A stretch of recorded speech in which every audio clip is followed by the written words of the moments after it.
திராவிட இயக்கம் இல்லைன்னா பட்டியல் சமுதாய மக்கள் படிச்சிருக்கவே முடியாது, காலத்துக்கும் அடிமைகளாக இருந்திருப்பாங்க அப்படிங்கிற அந்த வாதத்தை நீங்க எப்படி பார்க்குறீங்க?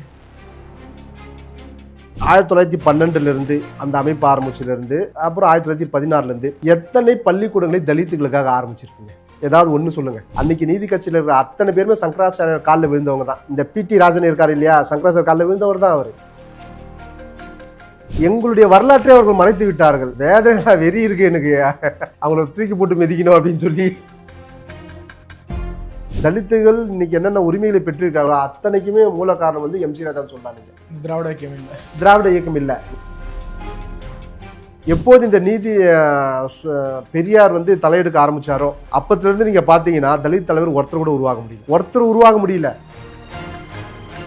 ஒரு பறையருக்கு முதல்ல அங்கீகாரம் கொடுத்து தபால் தலையை அகில இந்திய லெவல்ல வெளியிட்டது வாஜ்பாய், பாஜக. தமிழ்நாட்டில் அம்பேத்கர் சிறையில இருக்காரு. நான் இந்தியா முழுக்க நான் டிராவல் பண்ணிருக்கேங்க, ஒரு இடத்துல கூட அம்பேத்கர் சிறையில் இல்ல, சுதந்திரமா இருக்காரு. ஆனா தமிழ்நாட்டில் இந்த திராவிட இயக்கங்கள் ஆட்சியில தான் இன்னைக்கு வரைக்குமே அம்பேத்கர் சிறையில இருக்காரு. தீண்டாமை என்பது சமூகத்தின் அங்கீகாரம் தவிர மதத்தின் அங்கீகாரம் இல்லை. ஆனா சனாதனம் என்பது தீண்டாமையை எதிர்ப்பது, சாதி வேறுபாடுகளை எதிர்ப்பது தான் சனாதனம். ஈவேராவை வந்து தலித்துகள் சார்பாக நின்று எதிர்த்தவர் ரவிக்குமார் அவர்கள். நீங்க விசிகாவோட பொதுச்செயலாளர் இருக்கார் இல்லையா, கடுமையா எதிர்த்தவர். இந்த அளவுக்கு கடுமையா அப்படின்னு சொன்னா ஈவேரா வந்து ஒரு பொம்பளை பொறுக்கி அப்படின்னு எழுதியிருக்காரு. திராவிட இயக்கங்கள் போட்ட பிச்சையால தான் வந்து தலித்துகள், ஆதி திராவிடர்கள் நீதிபதி ஆனார்கள். இது எவ்வளவு பெரிய கேவலமான வார்த்தை இது. ஆராசா என்னைக்காவது எதிர்த்து குரல் கொடுத்திருக்காரா?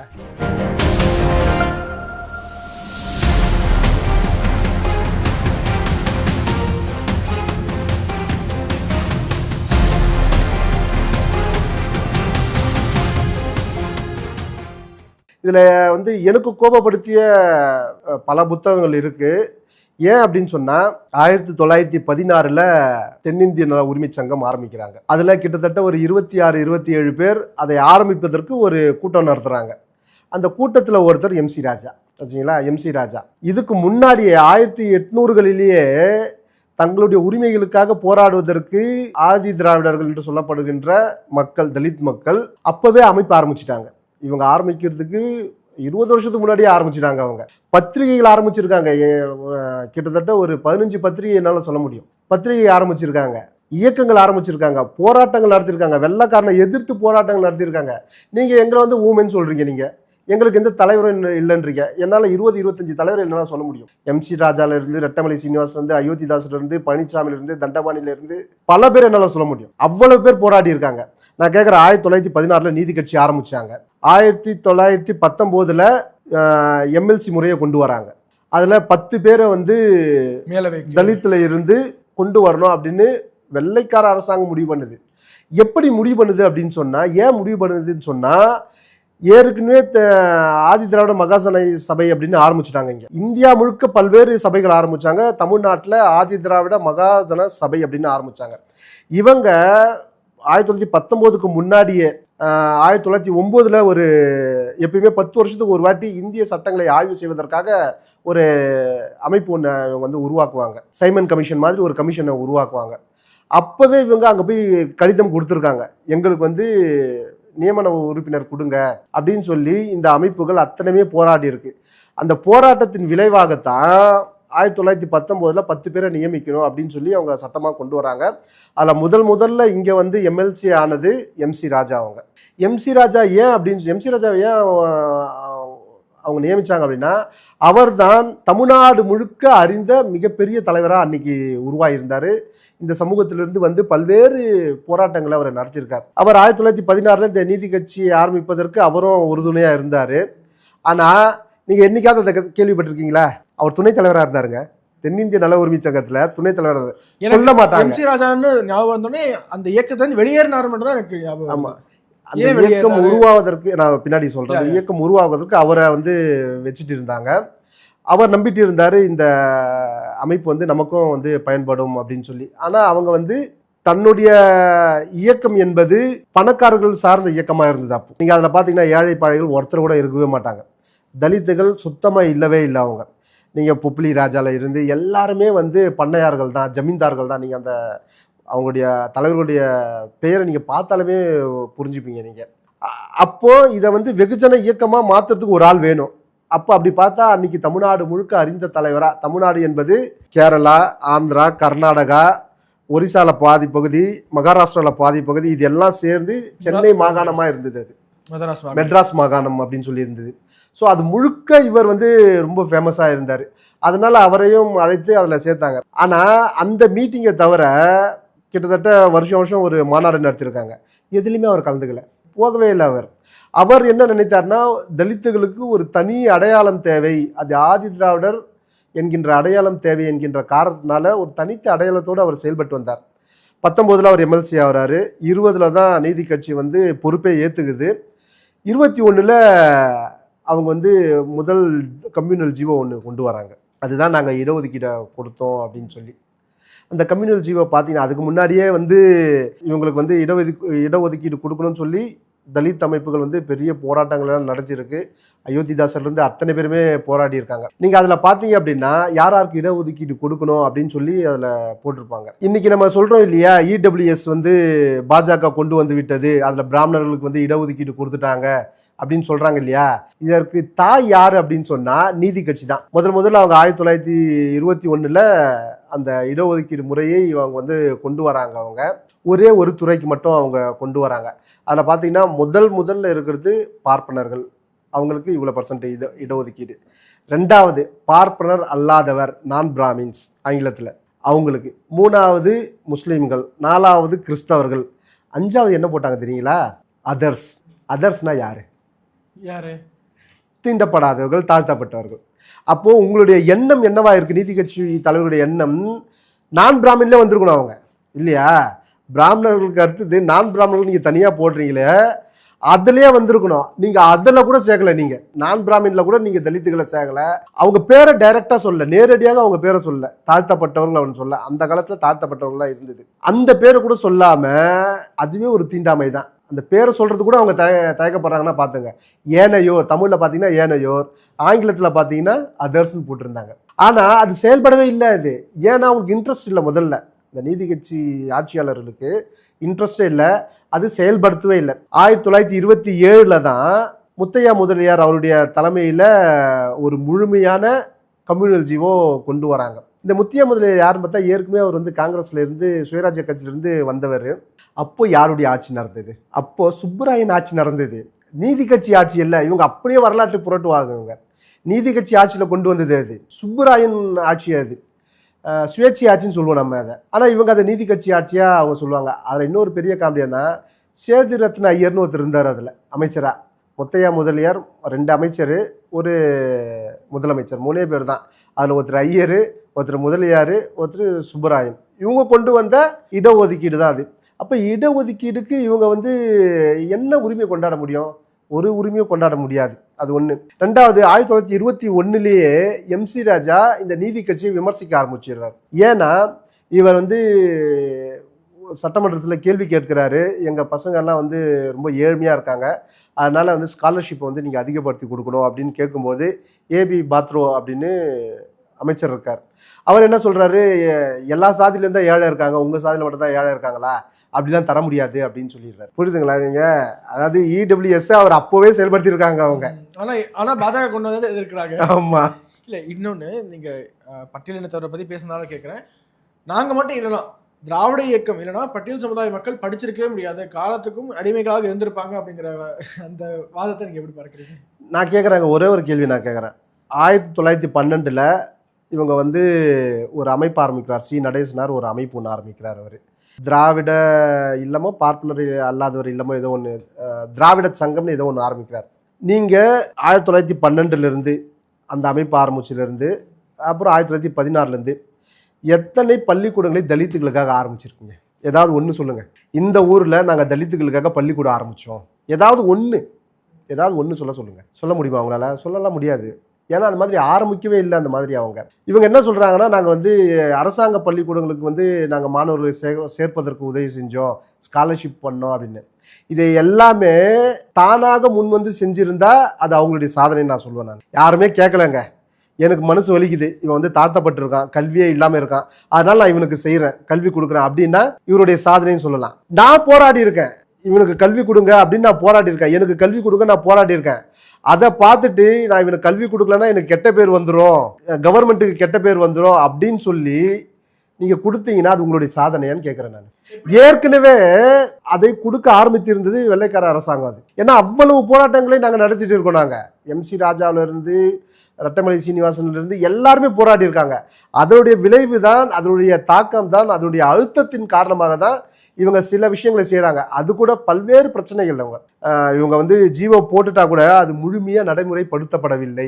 ஏன்னா நீதி கட்சியில் இருந்த அத்தனை பேருமே சாதிய எண்ணம் கொண்டவர்கள் தான், சாதிய மனநிலையில் இருந்தவர்கள் தான். இன்னைக்கு இவங்க சங்கராச்சாரியர் இவங்க அவ்வளோ வெறுக்கிறாங்களே, அன்னைக்கு நீதி கட்சியில் இருக்கிற அத்தனை பேருமே சங்கராச்சாரியர் காலில் விழுந்தவங்க தான். இந்த PT ராஜன் இருக்காரு இல்லையா, சங்கராச்சாரியர் காலில் விழுந்தவர் தான் அவர். நான் இன்னொரு கேள்வி கேட்குறேங்க. இந்த கருத்தை வைக்கிறீங்க, அது மிகப்பெரிய சர்ச்சையாக கூட வாய்ப்பு இருக்கு சார். நான் இன்னொரு கேள்வி கேட்குறேன். நான் மதுரை மீனாட்சி அம்மன் கோயிலில் 1939 நினைக்கிறேன் கோயில் நுழைவு போராட்டம் வைத்தியநாதர் ஐயா தலைமையில் நடந்தது. அதுக்கு முன்னாடி கோயிலோட அறங்காவலர் யார் தெரியுமா உங்களுக்கு? PT ராஜன் தான். அவர் எந்த கட்சியில் இருந்தார், எந்த இயக்கத்தில் இருந்தார்? நீதி கட்சியில் இருந்தார். 39 வரைக்கும், 1939 வரைக்கும் உள்ள விடலை தலித்துகளை. அப்போ நீங்க வந்து PT ராஜன் இருந்தாருன்னா உள்ள விடாமல் இருந்தது காரணம் PT ராஜன் தானே. பட் இருந்தாலுமே இந்த பட்டியல் சமுதாய மக்கள் இன்னுமே இந்த திராவிட இயக்கம் சொல்லக்கூடிய இந்த நரேட்டிவ் தானே சார் நம்புறாங்க. ஆமா, அந்த அளவிற்கு இவங்க தலித் மக்களுடைய தலைவர்களுடைய எழுத்தாளர்களுடைய மனதை எல்லாம் இவங்க வந்து மாற்றி வச்சுருக்காங்க. நீங்கள் தொடர்ந்து இப்போது கோயாபல்ஸ் உங்களுக்கு தெரியும், உங்களுக்கு தொடர்ந்து ஒரு பொய்யை சொன்னால் அது வந்து உண்மையாகிடும் அப்படின்னு சொல்லி தமிழ்நாட்டோட கோயாபல்ஸ் வந்து திராவிட இயக்கங்கள் தான். எப்படி வெற்றி பெறாங்கன்னு நினைக்கிறீங்க? ஏன்னா அவுட் ஆஃப் நோவேர் வந்தாங்க. இல்லை, அதுதான் நான் சொல்ல வரேன். நீங்கள் வந்து எங்களுடைய வரலாற்றை அவர்கள் மறைத்து விட்டார்கள். அதுதான் என்னுடைய குற்றச்சாட்டே. எனக்கு வந்து அந்த வெறி இன்னமும் இருக்குது, வேதனை வெறி இருக்குது எனக்கு. அவங்கள தூக்கி போட்டு மிதிக்கணும் அப்படின்னு சொல்லி நான் என்ன வேதனைப்படுறது? நான் நம்ம அப்படிலாம் சும்மா விட்டுட்டு கடந்தெல்லாம் போக முடியாது. நம்ம இவங்க வரலாற்றை மறைப்பதனால இப்போ என்னுடைய பையனுக்கு எப்படி தெரியும், அவனுடைய பையனுக்கு எப்படி தெரியும், என்ன சந்ததிக்கே தெரியாது. இப்போ MC ராஜா நான் சொன்னலாங்க, இன்னைக்கு தமிழ்நாட்டில் நீங்கள் தலித் இயக்க தலைவர்கள்ட்ட போயிட்டு நீங்கள் MC ராஜா பற்றி உங்களுடைய கருத்து என்னன்னு நீங்கள் கேட்டு பாருங்க. நீங்கள் அப்படின்னா யாருன்னே ஃபர்ஸ்ட் கேட்பாங்க சார். யாருன்னு சொன்னால் கூட பரவாயில்லைங்க, அவர் துரோகின்னு சொல்லுவாங்க. அம்பேத்கருக்கு எதிராக இருந்தார், அவர் ஒரு துரோகி, அவர் காந்திக்கு ஆதரவாக இருந்தார், அதனால ஒரு துரோகின்னு சொல்கிறாங்க. தெரியாமல் இருந்தால் கூட பிரச்சனை இல்லை, அவர் தெரியும் பொழுது பரவாயில்ல நமக்கு ஒரு தலைவர் இருந்தார் அப்படின்னு நினைப்பாங்க. அவர் துரோகி ஆகிட்டாங்க இந்த திராவிட இயக்கங்கள். அதில் ஆக்குனது வந்து ஈவே ராமசாமி நாயக்கரும் இந்த திராவிட இயக்கங்களை தான் அவரை வந்து துரோகி ஆக்குனாங்க. அதில் என்ன அப்படின்னு சொன்னால், இவர் வந்து 1921 MC ராஜா இந்த நீதி கட்சியிலேருந்து வந்துட்டு எதிர்க்க ஆரம்பிச்சிடார், கடுமையாக எதிர்க்க ஆரம்பிக்கிறார் அவர். அதே போல் இவர் என்ன பண்ணார் அப்படின்னா, தலித் அரசியலை தனித்து அடையாளத்தோடு உருவாக்கணும் அப்படின்னு நினச்சி தனியாக பயணப்பட்டார். அதுதான் இவங்களுக்கு வந்து பெரிய மைனஸாக இவங்களுக்கு இருந்தது. என்ன எல்லாரும் நம்ம தேடி வருகிறார்கள், ஆனால் MC ராஜா மட்டும் இந்த மக்களை வைத்துக்கொண்டு தனித்த அரசியலை உருவாக்கிட்டு கொண்டு போகிறாரா அப்படின்னு இவங்களுக்கு ஒரு பயம் இருந்துகிட்டே இருக்குது இவங்களுக்கு. இன்னொரு ஆச்சரியமான விஷயம் சொல்கிறேன் நான், எந்த அளவுக்கு MC ராஜா பவர்ஃபுல் லீடராக வந்து இருந்தார் அப்படின்னு என்பதற்காக ஒரு உதாரணம் சொல்கிறேன்.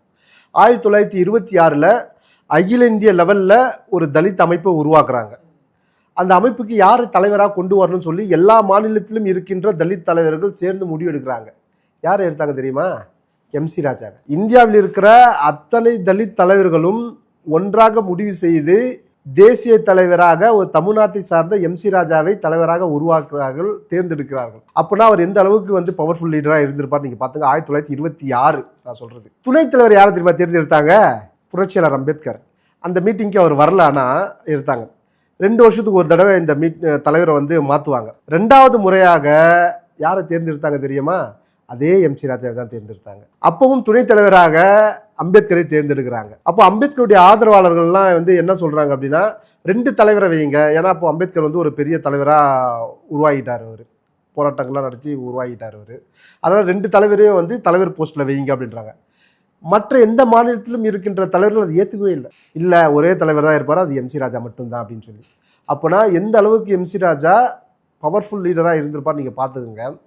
அதே போல் அவர் எல்லா மாநிலத்துக்கும் சுற்றுப்பயணம் செஞ்சுருக்கார், தன்னுடைய ஆளுமையை எல்லா மாநிலத்திலும் காட்டியிருக்கார் அவர். அந்த அளவிற்கு மிகப்பெரிய ஆளுமையாக இருந்தவரை நீங்கள் துரோகின்னு பட்டம் கட்டி இன்றைக்கி வந்து யாருக்குமே தெரியாத ஒரு தலைவராக உருவாக்கி வச்சுட்டீங்க. 2வது பூனா ஒப்பந்தத்துக்கு அப்போ வந்து அம்பேத்கருக்கும் எம் சி ராஜாவுக்கும் ஒரு முரண்பாடு வருது. இந்த முரண்பாடு வருவதற்கு முன்னால எம் சி ராஜா என்ன பண்றாரு அப்படின்னா, டாக்டர் மூஞ்சே அப்படின்னு இந்து மகாசபை தலைவர்கிட்ட ஒரு உடன்படிக்கை ஏற்படுத்துறார். அந்த உடன்படிக்கை வந்து தலித்துகளுக்கு இவ்வளவு சீட்டு கொடுங்க அப்படின்னு சொல்லி அந்த உடன்படிக்கை வரும்.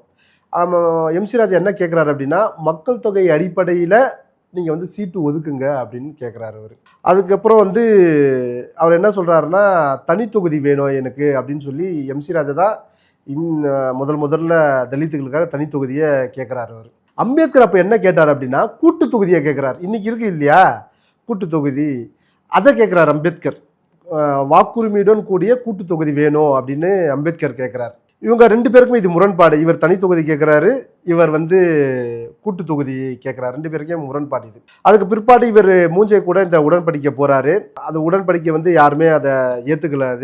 அதுக்கப்புறம் வட்டமேசை மாநாடு நடக்குது 1932. அம்பேத்கரையும் ரெட்டமலை சீனிவாசனையும் அழைக்கிறாங்க. அவங்க அழைச்சி அங்கே இதே கருத்தை தான் அம்பேத்கர் அவர் சொல்கிறாரு. அங்கேயும் தனி தொகுதி அம்பேத்கர் கேட்கல, அவர் கூட்டு தொகுதி தான் கேட்டார். இதுக்கப்புறம் என்ன பண்ணுறாங்க, இந்த வெள்ளைக்காரர்கள் இவங்க எப்படியாவது பிரிக்கணும், இந்த இந்துக்கள் என்பதை 4ஆ உடைச்சி சதற வைக்கணும் அப்படின்ற காரணத்துக்காக இரட்டை வாக்குரிமைன்னு ஒரு கான்செப்டை கொண்டு வராங்க. ஒரு தலித் 2 வாக்கு செலுத்தலாம் அப்படின்னு சொல்லி கொண்டு வராங்க. இதை எதிர்த்து காந்தி அவர் எரவாடா சிலையில் உண்ணாவிரதம் இருக்கார், இரட்டை வாக்குரிமை கொடுக்கக்கூடாது அப்படின்னு சொல்லி. அப்போ அம்பேத்கர் தன்னுடைய நிலைப்பாட்டிலிருந்து அப்படியே மாறுறாரு. தனி தொகுதி கேட்குறாரு, இரட்டை வாக்குரிமை சரின்னு சொல்கிறாரு. எம் சி ராஜா தன்னுடைய நிலைப்பாட்டிலிருந்து அப்படியே மாறுறாரு. அவர் கூட்டு தொகுதியை இப்போ கேட்குறாரு. அவர் தனி தொகுதியை விட்டுறாரு, கூட்டு தொகுதியை கேட்குறாரு. இது எல்லாம் ஒரு ஈகோ பிரச்சனையை தான் நம்ம புரிஞ்சிக்க முடியும். நம்ம தலைவர்களுக்குள்ளே இருக்கிற ஈகோ பிரச்சனையை நம்ம புரிஞ்சுக்கிட்டோம். அது கேட்டோடனே இது இவங்களுக்குள்ளே மாறிடுச்சு. இப்போ இங்கே இருக்கிற ஈவேரா இதை வந்து சரியாக பயன்படுத்துகிறாரு. இவர் வந்து அம்பேத்கருக்கு எதிரி, இவர் தன்னுடைய கொள்கையை மாற்றிக்கிட்டாரு, காங்கிரஸ் கூட பேரம் போயிட்டாரு, அவர் காங்கிரஸோட கூட்டு சேர்ந்துட்டாரு, அதனால தலித்துகளுக்கு எதிரி அப்படின்னு சொல்லி இங்கே ஒரு பெரிய கான்செப்டை வந்து உருவாக்குறாங்க எம் சி ராஜாக்கு எதிராக. அப்போ பல தலைவர்கள் வந்து அதுக்கப்புறம் எம் சி ராஜாக்கு எதிராக அறிக்கைலாம் வெளியிடுறாங்க, ஆதரவும் அறிக்கை வெளியிடுறாங்க. அப்புறம் காந்தி அவர்கள்ட்ட போயிட்டு அம்பேத்கர் பேசுகிறாரு, எம் சி ராஜாவும் பேசுகிறாரு. கடைசியாக என்ன பண்ணுறாங்க, கூட்டு தொகுதி இரட்டை வாக்குரிமையை வேண்டாம், கூட்டு தொகுதியே நமக்கு போதும் அப்படின்னு முடிவு பண்ணி ஒரு கன்க்ளூஷனுக்கு வராங்க, ஒரு முடிவுக்கு வராங்க. அதில் வந்து என்ன அப்படின்னா, இன்னைக்கு அதாவது 1932 எத்தனை சட்டமன்றங்கள் இருக்கோ அதுக்கு ஏற்றாத மாதிரி சட்டமன்றங்களை ஒதுக்கணும் அப்படின்னு சொல்லி ஒரு முடிவுக்கு வந்து அதே சரின்னு ஒத்துக்கிறாங்க. எம் சி ராஜாவும் ஒத்துக்கிறாரு, அம்பேத்கரும் ஒத்துக்கிறாரு. இதில் நீங்கள் பார்த்தீங்கன்னா முன்னாடி மூஞ்சே கூட ராஜா போட்ட ஒப்பந்தம், இப்போ காந்தி கூட அம்பேத்கர் போட்ட ஒப்பந்தம், இது 2த்துல எது நமக்கு வந்து பயன் தரக்கூடியது, தலித்துகளோட பார்வையில் எது உங்களுக்கு அதிகமாக பயன் தரக்கூடியது அப்படின்னா, எம் சி ராஜாவும் மூஞ்சேவும் போட்ட ஒப்பந்தம் தான் தலித்துகளுக்கு வந்து பயன் தரக்கூடியது. இதை நான் சொல்லலை, அம்பேத்கருடைய வரலாற்றை எழுதின தனஞ்சய் கீரே சொல்லியிருக்காரு. 1954 அம்பேத்கருடைய வாழ்க்கை வரலாறு அவர் எழுதி வெளியிட்டார், முதல் பாகம் வெளியிட்டார் அவர். அந்த புத்தகத்தோட ஸ்பெஷல் என்னன்னா, அம்பேத்கர் கிட்ட கேட்டு அந்த நிகழ்ச்சியெல்லாம் சரிபார்த்து எழுதின புத்தகம் அது. அதில் அவர் எழுதியிருக்கார், இப்போ பெற்றிருக்கின்ற இந்த உரிமை, அதாவது அம்பேத்கரும் காந்தியும் பூனா ஒப்பந்தத்தின் மூலமாக பெற்றிருக்கின்ற உரிமையை விட எம் சி ராஜாவும் மூஞ்சேவும் போட்டிருந்த ஒப்பந்தம் தான் இந்த தலித் மக்களுக்கு பயன் தரக்கூடியதுன்னு அப்படியே அப்போவே எழுதியிருக்காரு அவர். அந்த அளவுக்கு நாலேஜபிள் பர்சன் வந்து எம் சி ராஜா. இது முதல் முரண்பாடு 2 பேருக்குள்ள நடந்தது. 2வது முரண்பாடு, புரட்சியாளர் அம்பேத்கர் வந்து 1935 ஈலோ என்ற இடத்துல ஒரு அறிவிப்பை வெளியிடுறார். நான் இந்துவாக பிறந்தேன், ஆனால் இந்துவாக நான் சாக மாட்டேன், வேற மதத்துக்கு நான் போகிறேன், முடிவு பண்ணிட்டேன் அப்படின்னு அவர் அறிக்கை வெளியிடுறார். இதை எதிர்த்து தமிழ்நாட்டில் ஒரு பொதுக்கூட்டம் வைக்கிறாங்க. நாங்கள் அம்பேத்கர் சொல்வதை ஏற்றுக்கொள்ள மாட்டோம், நாங்கள் இந்துவாக தான் பிறந்தோம், இந்துவாக தான் சாவோம் அப்படின்னு சொல்லி ஒரு பெரிய பொதுக்கூட்டம் வைக்கிறாங்க. அந்த கூட்டத்தை ஏற்பாடு செய்தவர் எம் சி ராஜா. அதில் இந்த வாசகத்தையே அவர் அறிவிக்கிறார், நான் இந்துவாக பிறந்தேன், நான் இந்துவாக தான் சாவேன், நாங்கள் அம்பேத்கருடைய கொள்கையை நாங்கள் ஏற்றுக்க மாட்டோம் அப்படின்னு இங்கே அறிவிக்கிறார். இது இவங்களுக்கு பெரிய அதிர்ச்சி. யாருக்கு? இந்த திராவிட இயக்கத்திற்கும் ஈவே ராமசாமி நாயக்கருக்கும் பெரிய அதிர்ச்சி. ஏன்னா அப்போ இவர் வந்து இந்து மதத்தை ரொம்ப கடுமையாக எதிர்த்துட்டு இருந்தார். தலித்துகள் அவர் பக்கம் சாயிற நேரம் அது, இந்த தீண்டாமையை காட்டி அவங்க பக்கம் சாயிற நேரம் அது. அப்போ எம் சி ராஜா வந்து இந்த மாதிரி சொன்ன உடனே இவருக்கு பெரிய அதிர்ச்சி. அப்போ இது எல்லாம் கலந்து கட்டி அவர் அம்பேத்கர் எது சொன்னாலும் இவருக்கு அதுக்கு எதிராக இருக்காரு, அதனால இவர் வந்து ஒரு துரோகி அம்பேத்கருக்கு எதிராக இருக்க துரோகி அப்படின்ற மாதிரி ஒரு பெரிய பிம்பத்தை இவங்க கட்டமைச்சிட்டாங்க. ஆனால் இதில் பெரிய காமெடி என்னன்னா, இந்த 2 விஷயத்தில் மட்டும்தான் இவங்க 2 பேரும் எதிரியாக இருந்தாங்களே தவிர, அதுக்கப்புறம் 2 பேரும் ஒன்றா சேர்ந்துட்டாங்க. எம்சி ராஜாவும் அம்பேத்கரும் ஒன்றா சேர்ந்துட்டாங்க. பல்வேறு கமிஷன்களில் இவங்க 2 பேரும் ஒன்றா போய் சாட்சியம் சொல்லியிருக்காங்க. அம்பேத்கருடைய பிறந்த நாளுக்கு இவர் பம்பாய் போயிட்டு அந்த நிகழ்ச்சியில் கலந்துக்கிட்டு அவர் பேசியிருக்காரு. 2 பேருமே மனசொத்து நிறைய விஷயங்கள் அவங்க செஞ்சுருக்காங்க. இதை சொல்ல மாட்டாங்க அவங்க. முரண்பட்டு இருக்கின்ற விஷயங்களை மட்டும் சொல்லி சொல்லி ஊதி ஊதி பெருக்கி எம்சி ராஜாவை காணாமலே ஆக்கிட்டாங்க. இன்னைக்கு இந்தியாவில் முக்கியமாக தமிழ்நாட்டில் என்னென்ன உரிமைகளை தலித்துகள் பெற்றிருக்காங்களோ அத்தனைக்கும் காரணகர்த்தாக இருந்தவர் எம்சி ராஜாவும் ரெட்டைமலை சீனிவாசனும். வீரையன் ஒருத்தர் இருந்தார். இவங்கெல்லாம் சட்டமன்றத்தில் பேசி பேசியே கொண்டு வந்தாங்க.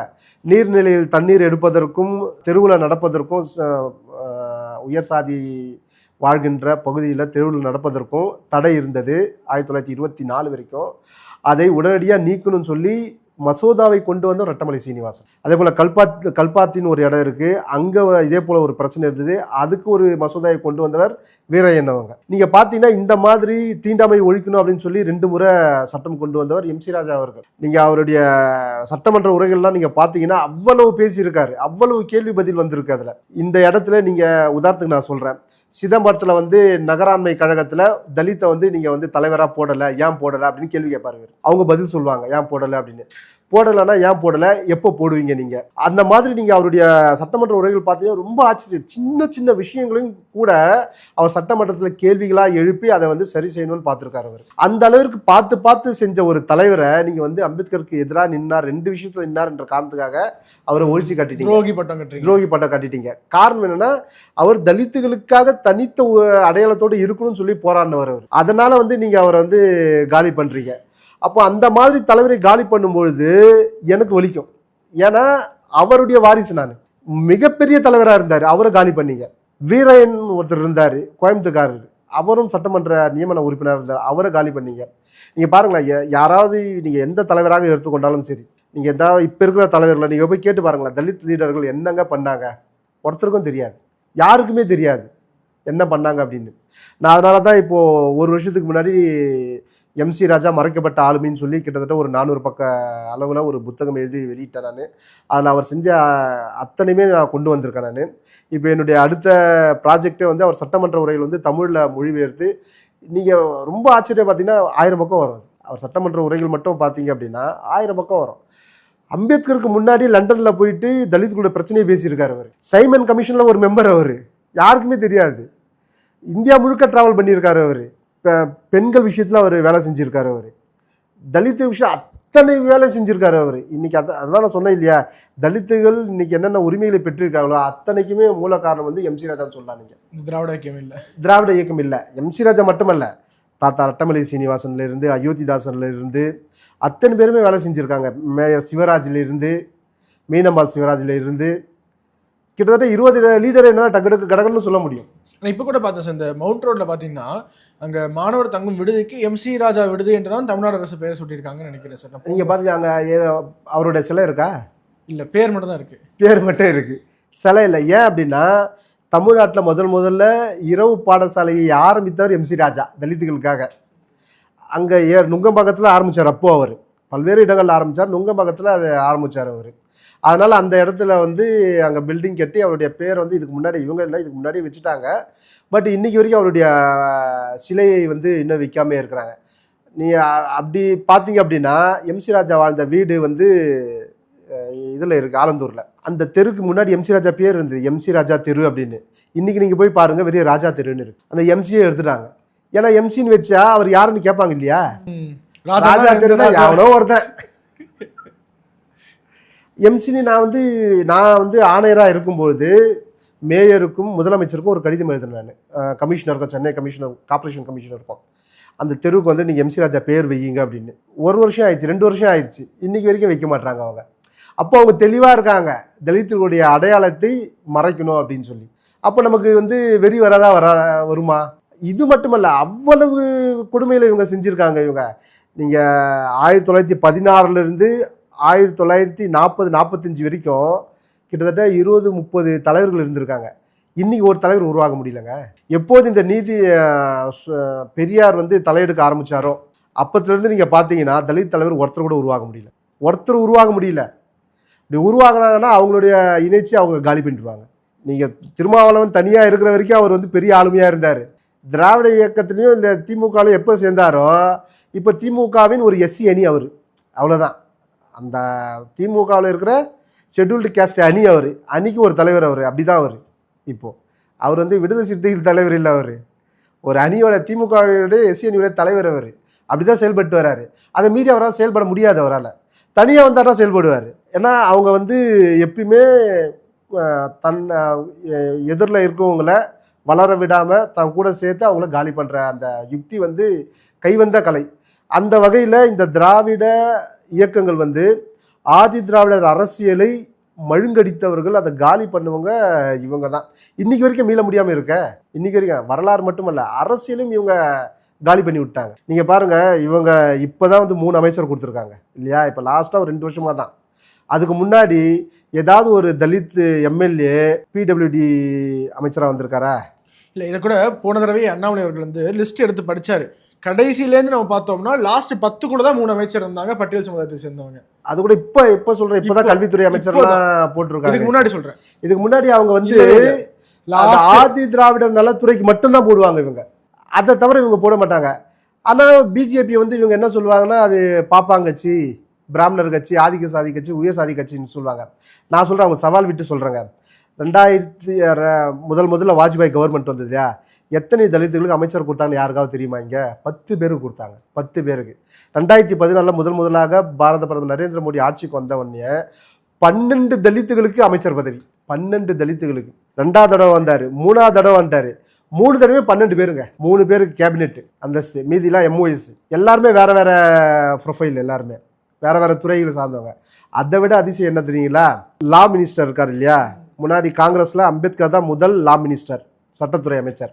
அதுக்கு பிற்பாடு எந்த தலித்தும் சட்டத்துறை அமைச்சராக வந்ததே இல்லை காங்கிரஸ் பீரியட்ல. இவங்க வந்து ஆதரவு கொடுத்துருந்தாங்க காங்கிரஸ் பீரியட்ல 10 வருஷம் இவங்க வந்து அங்கம் வகிச்சிருந்தாங்க. அப்போ வந்து லா மினிஸ்டராக ஒரு தலித்துகளை கொண்டு வாங்கன்னு சொல்லி இவங்க வந்து திமுக வந்து கேள்வியே கேட்கவே இல்லை. இவங்க அதற்கான முயற்சியும் எடுக்கல, காங்கிரஸும் அது கொடுக்கல. அது முதலாக மோடி அவங்க வந்தவனே தான் மிகப்பெரிய புரட்சி செஞ்சார். என்ன தெரியுமா? சட்டத்துறை அமைச்சராக ஒரு எஸ்டியை கொண்டு வந்தார். நினைச்சு பார்க்க முடியுமா வரலாற்றில்? நீங்கள் கிரண் ரிஜிஜு சட்டத்துறை அமைச்சருங்க. அதாவது பிராமணர்கள் சட்டத்தை எழுதுவாங்க, மனு பிராமணரு, அவர் தான் சட்டத்தை எழுதினாரு அப்படின்ற கான்செப்டை உடைச்சிருக்கார் இல்லையா? ஒரு பழங்குடியினர் சட்டத்துறை அமைச்சர்.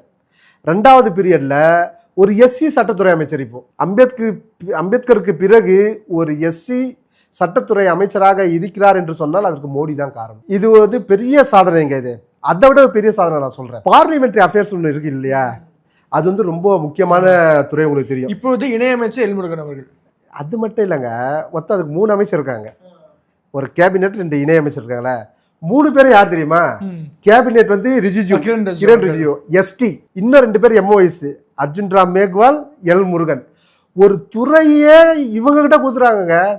பார்லிமெண்ட் எப்படி நடக்கணும், என்ன பேசுவாங்க, யாருக்கு எவ்வளோ நேரம் ஒதுக்கணும், எல்லாமே அந்த பார்லிமெண்ட்ரி அஃபேர்ஸ் தான் ரொம்ப முக்கியமாக அதில் பங்கெடுக்கும். அப்போது ஒரு எஸ்டியும் எஸ்சியும் சேர்ந்து பார்லிமெண்ட்டை நடத்துகிறாங்க. வரலாற்று இது எங்கேயாவது நடந்திருக்கா? யாராவது கற்பனை பண்ணி பார்க்க முடியுமா முதல்ல? அப்போது இந்த அரசியல் அதிகாரத்தை யார் எங்களுக்கு தரா? அப்போது ஆனால் இப்போது இல்லைங்க, இப்போ ரீசெண்டாக பார்த்தீங்கன்னா சார், ராகுல் காந்தி அவர்கள் அவர் திரும்ப சொல்லி பார்த்தாரு, மோடி அவர்கள் இஸ்லாமிற்கு எதிராக இருக்காரு சொல்லி பார்த்தாரு. இப்போ அப்படியே பிளேட்டை மாற்றி மோடி அவர்கள் ஓபிசி எஸ்சி எஸ்டிக்கு எதிராக இருக்காரு அப்படின்னு மாற்றி திரும்ப பிரச்சாரம் பண்ண ஆரம்பிச்சிட்டாரு.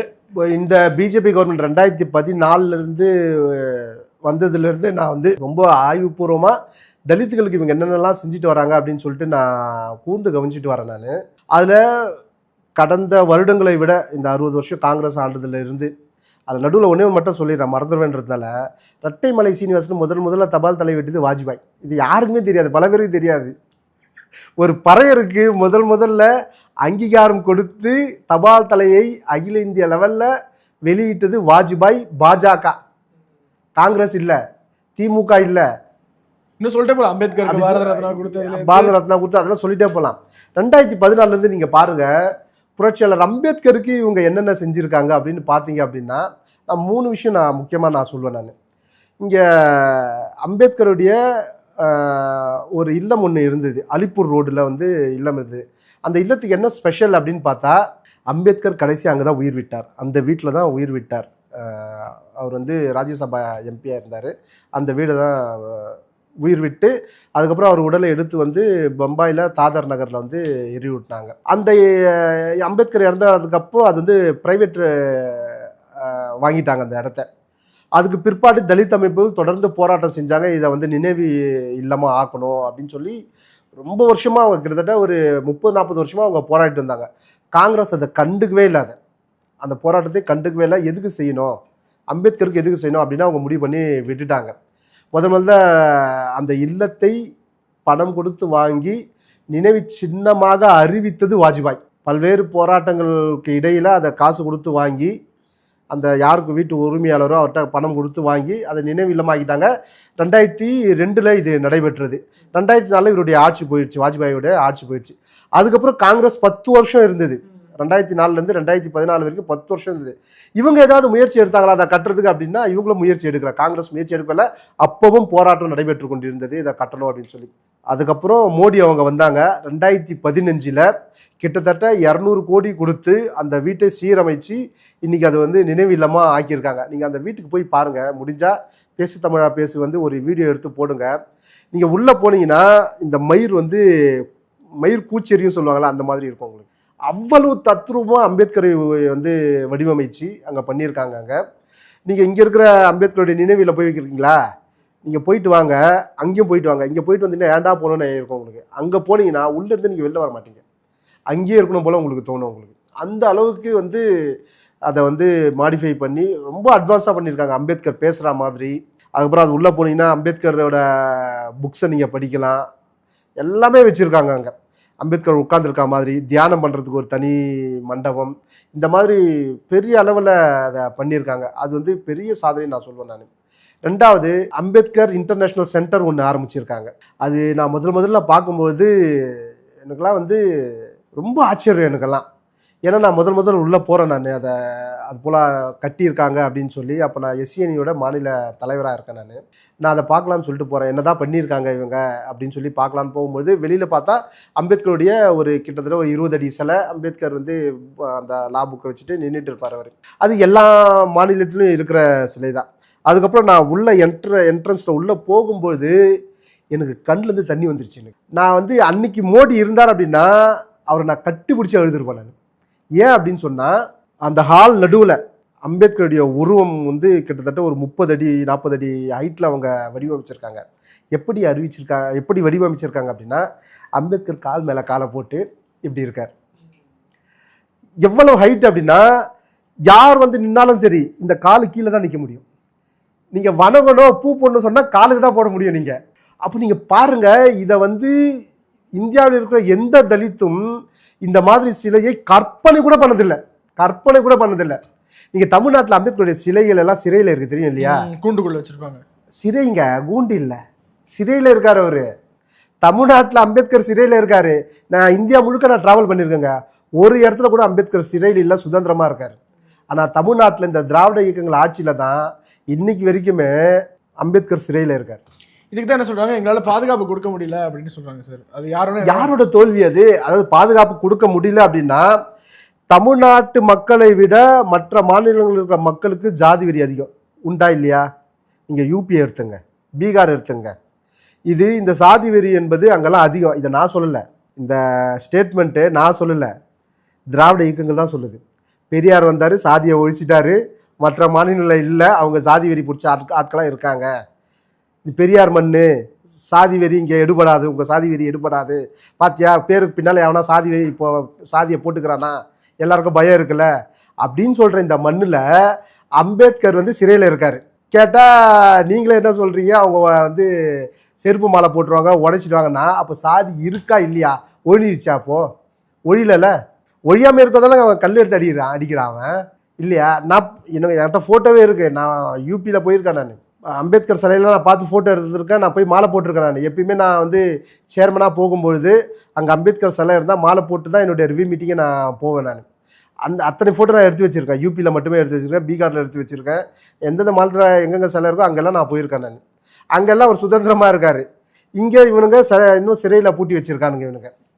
அந்த சிலை என்பது இந்த கால் மேலே காலை போட்டிருக்கிற இந்த சிலை இந்தியாவில் யாருமே கேட்கல, எங்கேயுமே இல்லை. யூபியில் மாயாவதி இருக்கும்பொழுது கூட அந்த சிலை அப்படி வடிவமைக்கல. அவங்க பெரிய பெரிய சிலையெல்லாம் வடிவமைச்சிருக்காங்க. அம்பேத்கர் இப்படி இருப்பார், நின்றுட்டு இருப்பார், உட்கார்ந்து கொண்டு இருப்பார், அப்படி இருப்பாரே தவிர கால் மேலே காலை போட்டு சிலை எங்கேயுமே இல்லை. சரி, இந்த எதுக்கு இது இப்படி மோடி அவர்கள் செஞ்சாங்க? வல்லபாய் பட்டேல் சிலையை வச்சார்ல, நின்றுட்டு தான் இருப்பார் இல்லையா? நார்மலாக இவங்க என்ன சொல்லுவாங்கன்னா, வடநாட்டில் எல்லாரும் கால் மேலே காலை போட்டது வந்து ரொம்ப சகஜம் அது அப்படின்னு சொல்லுவாங்க. இப்போ நான் என்னுடைய கேள்வி கேட்க என்னன்னா, பட்டேலுக்கு ஏன் அது போல் செய்யலை? ஏன் அவர் ஹைட்டை வச்சாங்க?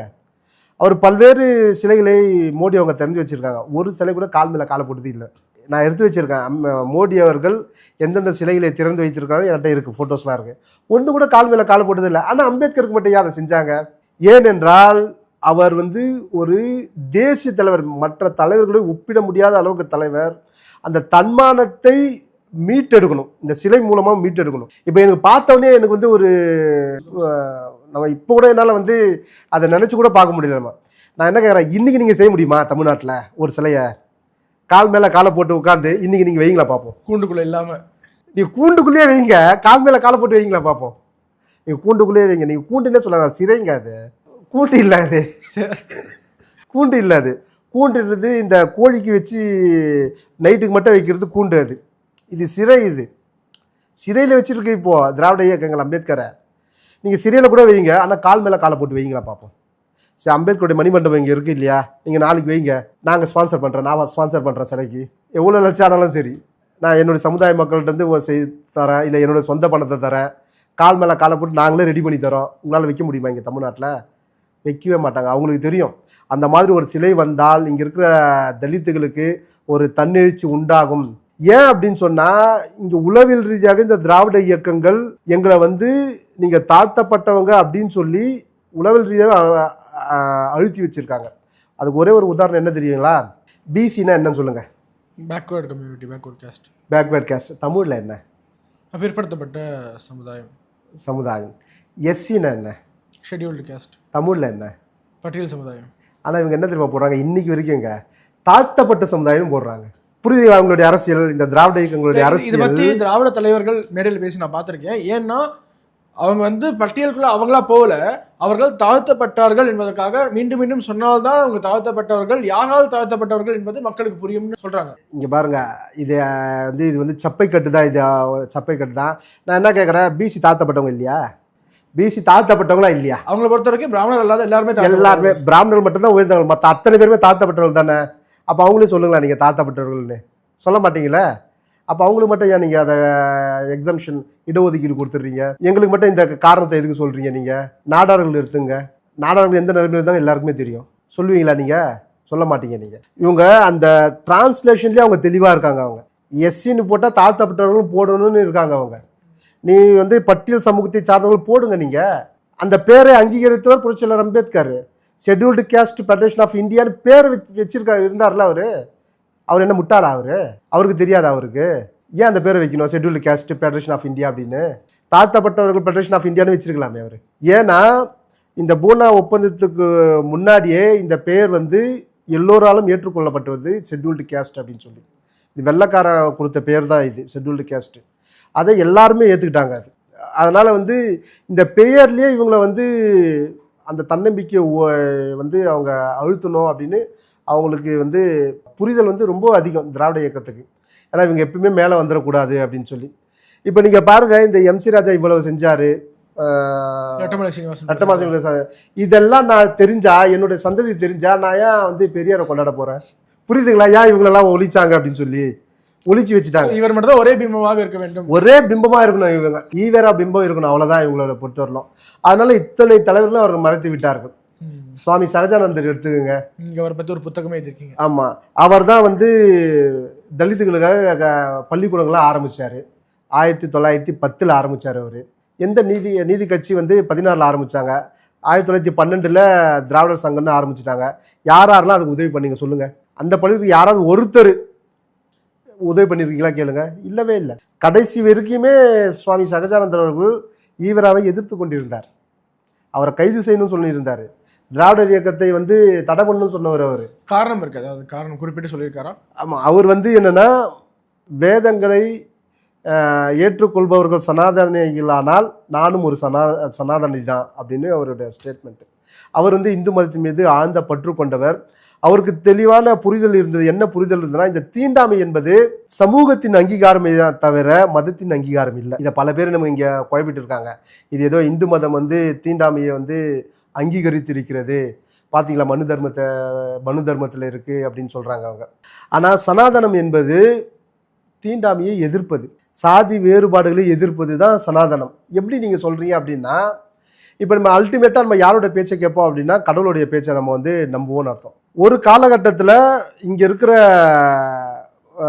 ஞானிகள் இல்லை வந்து மடாதிபதிகள் இல்லை முனிவர்கள் இவங்க எல்லாம் வந்து சாதி புத்தி வந்து தலைக்கு ஏறிச்சு ஆச்சா. அதில் ஒருத்தர் வந்து சங்கராச்சாரர். அவர் வந்து ஒரு தெருவில் போகும்போது எதிரில் வந்து ஒரு நாயோட ஒரு தலித், அப்போ வந்து பஞ்சமர் சொல்லுவாங்க இல்லையா, அவர் எதிரில் வராரு. அப்போ இவர் சங்கராச்சாரியர் என்ன சொல்கிறாரு, நீ எதிரில் வராத, நீ தூரப்போ விலகி போ அப்படின்னு சொல்கிறார். ஏன்னா நீ தாழ்த்தப்பட்டவன், நீ தீண்டத்தகாதவன், நீ உன் நிழல் கூட என் மேலே படக்கூடாது, அதனால் நீ தனியாக தள்ளி போயிடு அப்படின்றார். அப்போது அந்த பஞ்சமன் என்ன சொல்கிறேன்னா, நீங்கள் என்ன இந்த உடம்பை தள்ளி போக சொல்கிறீங்களா இல்லை என் உள்ளுக்குள்ளே இருக்கிற ஆன்மாவை தள்ளி போக சொல்கிறீங்களா? ஏன்னா ஆன்மா என்பது எல்லாருக்குள்ளே ஒன்று தான், அது பொது தானே, அது நீங்கள் எதை சொல்கிறீங்க நீங்கள் அப்படின்னு அவர் கேள்வி கேட்குறாரு. அப்போ தான் இவர் உணர்றாரு, இவர் நம்ம தப்பு பண்ணிட்டோம், எல்லாருடைய ஆத்மாவும் ஒன்று தானே, இது அகம் பிரம்மாஸ்மி, அதுதானே நம்ம அத்வைத்தம் அது. அப்போ சொல்லி நீ சாதாரண ஆளாக இருக்க முடியாது, நீ யார் சொல்லு அப்படின் போது சிவனாக அவர் காட்சி தராரு. அதுதான் மனுஷ பஞ்சாகம் அப்படின்னு சொல்லி ஒரு 5 ஸ்லோகம் வந்து எழுதுறாரு அவர். இதுலேருந்து நீங்கள் என்ன புரிஞ்சுக்கணும் அப்படின்னா, ஆதி சங்கராச்சாரியர் மைண்டுக்குள்ளே சாதி போயிடுச்சு, அது தப்புன்னு சனாதனம் சொல்லுது. என் கடவுள் சொல்கிறாரு, கடவுளே வந்து அதை உணர்த்துறாரு, இல்லை நீ செய்தது தப்பு, இந்த தீண்டாமை இருக்கக்கூடாது, சாதி இருக்கக்கூடாதுன்னு யார் சொல்கிறா? இன்னொரு ஆதிசங்கராச்சாரியர் வந்து சொல்ல, கடவுளே வந்து சொல்கிறாரு. அப்போ நான் எது சனாதனமாக ஏற்றுக்கணும்? என் கடவுள் சொல்கிறத நான் ஏற்றுப்பேன் நான். அதே போல தான் நீங்கள் ராமானுஜருக்கும் நடந்தது. எங்கெங்கெல்லாம் இந்த சாதி பிரச்சனை வந்ததோ அப்பெல்லாம் இந்த சனாதனம் வந்து அதை போக்கி இருக்கிறது, ஆதரிக்கல, அது போக்கி இருக்கிறது. சமுதாயத்தில் ஏற்பட்ட இந்த தீண்டாமை கொடுமை, சாதி கொடுமை இதெல்லாம் ஏற்பட்ட பொழுது சனாதனம் தான் அதை எதிர்த்து பேசியிருக்கு, அதை ஒழிச்சிருக்கு. இப்படி தான் புரிஞ்சுக்கணும். இதை புரிந்து கொண்டவர் சுவாமி சகஜானந்தர். அதனால் அவர் வந்து இந்து மதத்து மேலே மிகப்பெரிய பக்தி கொண்டவர். அதை விட பெரிய நகைச்சுவை என்னென்னா, அவருடைய ஸ்டேட்மெண்ட் சட்டமன்றத்தில் அவர் ஒன்று சொல்லியிருக்கார், எந்த சாதியும் வந்து ஹிந்தி படிக்கலன்னா கூட பரவாயில்ல, ஆதி திராவிடர்கள் ஹிந்தி கட்டாயமாக படிக்கணும் அப்படின்னு சொல்லியிருக்கார். உண்மைங்க, சட்டமன்றத்தில் பேசியிருக்காரு அவர். வேற எந்த சாதி படிக்கல கூட பரவாயில்ல, ஆதி திராவிடர்கள் என் பிள்ளைகள், நீங்கள் கட்டாயமாக இந்திய படிங்க நீங்கள் அப்படின்னு சொல்லியிருக்காரு அவர். அவருக்கு வந்து ஒரு பெரிய ஒரு கற்பனை இருந்தது இந்த சமுதாயத்தின் மீது. மடாதிபதி ஆகணும், இவங்க நல்லொழுக்கமாக இருக்கணும், நான்வெஜ் சாப்பிடக்கூடாது. அவருடைய பள்ளிக்கூடத்தில் வந்து நான்வெஜ் வந்து தடை பண்ணியிருந்தாங்க. அவங்க 4 மணிக்கு எழுந்துப்பாங்க, பட்டை அடிக்கணும், ஃபஸ்ட்டு சாமி பாராயணம் பண்ணணும், அதுக்கப்புறம் படிப்பு, இந்த மாதிரிலாம் அவர் வச்சு பெரிய அளவில் பண்ணிட்டு இருந்தார். இதெல்லாம் வந்து அந்த பண்பாட்டை வளர்ப்பதற்கான ஒரு கருவியாக அவர் பயன்படுத்தினார் மதத்தை. அவர் இந்த பண்பாட்டை அழிக்கும் விதமாக ஈவேரா செயல்பட்டதுனால அவர்களை எதிர்த்தார். அவர் எப்பவுமே அவங்க கூட வந்து அவர் பயணப்பட்டதே இல்லை. அவர் கிட்டத்தட்ட 32 வருஷம் அவர் வந்து சட்டமன்ற உறுப்பினராக இருந்தார். அவர் ஒரு தடவை கூட திராவிடர் இயக்கத்தில் போயிட்டு அவர் சேரவும் இல்லை, அதற்காக வாதாடவும் இல்லை. இந்த மாதிரி யாரெல்லாம் தனித்த அடையாளத்தோடு தலித் அரசியல் செய்து கொண்டிருந்தார்களோ அத்தனை பேரையுமே இவங்க வந்து காலி பண்ணிட்டாங்க. இந்த வெறி எனக்கு இருக்குமா இருக்காதா? அதனால் வந்து எனக்கு சின்ன வயசுல இருந்தே, நான் கிட்டத்தட்ட காலேஜ் படிக்கிறதுல இருந்தே வந்து இந்த திராவிட இயக்கங்களை எப்படியாவது வந்து நம்ம காலி பண்ணணும், என்னுடைய வரலாற்றை நான் மீட்டெடுக்கணும் அப்படின்னு சொல்லி தொடர்ந்து இவங்களை பற்றிய புத்தகங்களை நான் எழுதிட்டு இருக்கேன். நான் சங் பரிவாரில் இணைந்தது எப்போது? நான் வந்து 4ஆம் வகுப்பு படிக்கும்பொழுது ஆர்எஸ்எஸில் சேர்ந்தேன். எங்கள் ஏரியாவில் அவங்க வந்து டியூஷன் சென்டர் எடுக்க வந்தாங்க. அப்போது அவங்க டியூஷன் சென்டர் எடுக்கும்போது நான் 4ஆவது படிச்சுட்டு இருந்தேன். அப்போது 9 வயசு எனக்கு. அப்போது அதை சேர்ந்து அப்படியே கொஞ்சம் கொஞ்சமாக ட்ராவல் பண்ணிட்டு இருந்தேன் நான். ஸோ இந்த புத்தகத்தை படிக்கக்கூடிய மக்களுக்கு என்ன செய்தி சொல்ல விரும்புகிறீங்க? புத்தகத்தை வாங்கக்கூடியவர்களுக்கு, விருப்பமுள்ளவர்களுக்கு ஏன் வாங்க வேண்டும் என்று ஒரு சின்ன ஒன்லைனில் சொன்னால் நல்லாயிருக்கும் சார் பதிவோட இறுதியாக. இந்த புத்தகம் என்பது தமிழக வரலாற்றில் மிகப்பெரிய திருப்பத்தை ஏற்படுத்தும் அப்படின்னு நான் நம்பலை. நான் ஏன் நம்பலை அப்படின்னா, இல்லை ஒரு செகண்ட் நானே நீங்கள் அப்படி சொல்லியிருக்கீங்களோன்னு நினச்சிட்டேன். சரி, ஓகே. இந்த திராவிட இயக்கங்கள் அவ்வளவு பாறாங்கல்லை போட்டு இங்கே இருக்கிற தமிழுடைய மூளையை அழுத்தி வச்சுட்டு இருக்கு. அந்த ஒவ்வொரு பாறாங்கல்லையும் வந்து நம்ம உடைக்கணும் அப்படின்னு சொன்னால் அவ்வளவு ட்ரில்லிங் மிஷின் தேவைப்படும் நமக்கு. ஒரு ட்ரில்லிங் மிஷின் இல்லை, ஆயிரக்கணக்கான ட்ரில்லிங் மிஷின் தேவைப்படும். அதில் ஒரு ட்ரில்லிங் மிஷின் தான் என்னோட புத்தகம். அதில் இப்போ ஒரு 15 புரட்டுகளை மட்டும்தான் நான் பண்ணியிருக்கேன். இதோட முதல் பாகம் தான். இந்த மாதிரி பல பேர் எழுதியிருக்காங்க, நான் மட்டும் இல்லை. உங்களுக்கு ஒரு ஆச்சரியமான விஷயம் சொல்கிறேன், உங்களுக்கு தெரிஞ்சிருக்கும்னு நினைக்கிறேன். ஈவேராவை தலித்துகள் சார்பாக நின்று எதிர்த்தவர் ரவிக்குமார் அவர்கள்.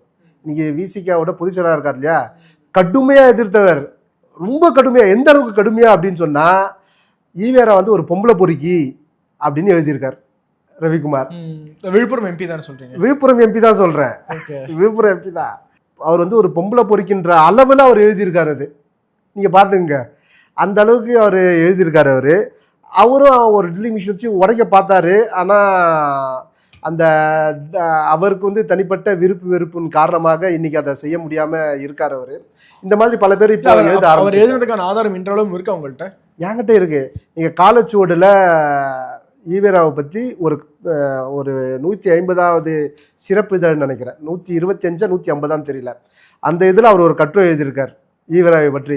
முழுக்க முழுக்க எப்படி அவர் பெண்களுக்கு எதிராக இருந்தாருன்றதே கட்டுறாது. அதில் இதில் வருது. எப்படி விசிகால சேர்த்து இப்போ எம்பி இருக்காங்க? அது பின்புலம் நீங்க பார்த்தீங்கன்னா நம்ம அவரை நம்ம ரொம்ப கொச்சையாக சொல்ல வேண்டியது இருக்கும். அதனால அது தேவையில்லை, விட்டுருங்க. சரி சார். ஆனால் அந்த மாதிரி இப்போ நிறைய பேர் உருவாயிட்டாங்க. இப்போ நீங்கள் பறையர் சமூகத்திலேயே பார்த்தீங்க அப்படின்னா நிறைய பேர் ஈவேராவை எதிர்ப்பதற்கு வந்திருக்காங்க. ஏன்னா அந்த அளவிற்கு ஈவேரா தலித்துகளுக்கு கொச்சையாக பேசியிருக்கார், ரொம்ப கேவலமாக பேசியிருக்காரு.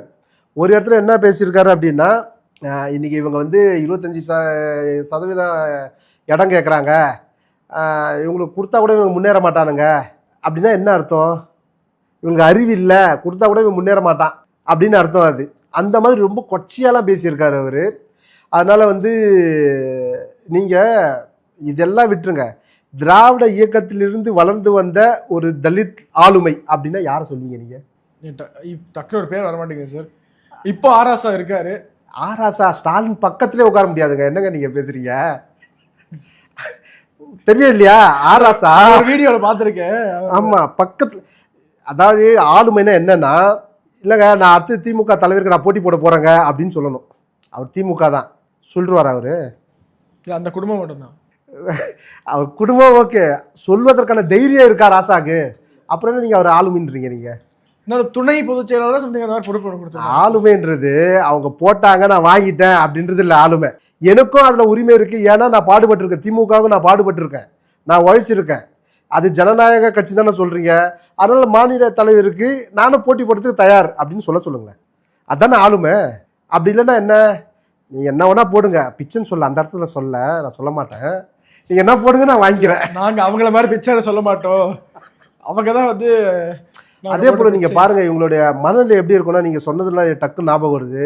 திராவிட இயக்கங்கள் போட்ட பிச்சையால் தான் தலித்துகள் ஆதி திராவிடர்கள் நீதிபதி ஆனார்கள். இது எவ்வளவு பெரிய கேவலமான வார்த்தை இது. ஆராசா என்னைக்காவது எதிர்த்து குரல் கொடுத்துருக்காரா? திருமாவளவன் ஒருத்தரவங்க எதிர்த்து குரல் கொடுக்க மாட்டாங்க, யாருமே குரல் கொடுக்க மாட்டாங்க. எவ்வளவு கேவலமான வார்த்தை இது, பிச்சை போடுறது சொல்கிறது. உண்மையிலேயே பறையர்கள் போட்ட பிச்சையால் தான் இன்னைக்கு திமுக இருக்குது. அன்னிலேருந்து நீதி கட்சியிலேருந்து இன்னைக்கு வரைக்கும் இந்த திராவிட இயக்கங்கள் உயிர் வாழ்ந்து கொண்டு இருக்கிறது என்று சொன்னார் பறையர்கள் போட்ட பிச்சை.